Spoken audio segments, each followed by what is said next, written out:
This week marks 2 years since the end of America's longest war, and it was during that chaotic withdrawal from Afghanistan that ISIS-K terrorists killed 13 U.S. service members and dozens of civilians outside the Kabul airport. Today, their loved ones are on Capitol Hill. These Gold Star families say their goal is simple. Correspondent Joe Khalil is live for us on Capitol Hill. Joe, they say it's about greater transparency and more accountability.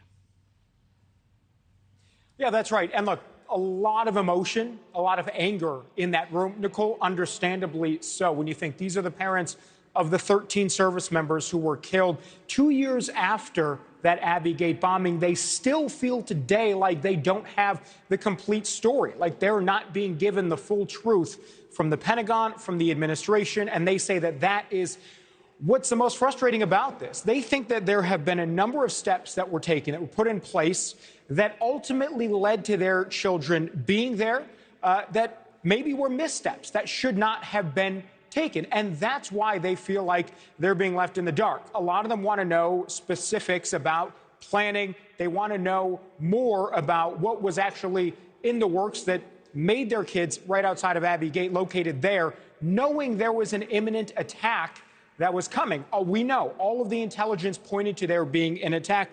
And again, these families feel like they're not getting those answers. They also feel like the administration and the DOD have so far failed to acknowledge that they messed up in preventing this bombing from happening. The parents want to know, again, they at least want an acknowledgement from the White House or from the Pentagon that there was a failure here, rather than calling the withdrawal a success, given that we did get thousands of people out of Afghanistan, but we ended up losing our 13 service members. Here's just a little taste from these parents. And again, incredibly emotional, incredibly frustrated.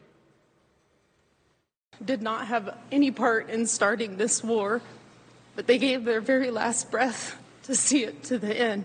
There were failures, and I can count over half a dozen opportunities to stop this tragic ending. Systems we have in place were ignored. Every one of them ignored. These are red flags. Why were they ignored? Please help us answer those questions so we can create positive change. I'm calling on you, please, please don't let this fall through the cracks. I want to know why this current administration isn't able to take responsibility for their actions. Ignorance? To me, it is. Complete ignorance. Now, Nichole, there was more than just emotion coming out of that hearing today. There was also some news. The chairman of the committee, Michael McCall, says after months of trying, he is finally going to get Lieutenant Colonel Brad Whitehead to come before the committee and give an interview under oath. Now, this is the commanding officer of the Marine sniper who says he had a shot at the person who they thought was the bomber, but was not given permission to engage. I'm told that, again, for weeks, if not months, they've been trying to get this person to come in.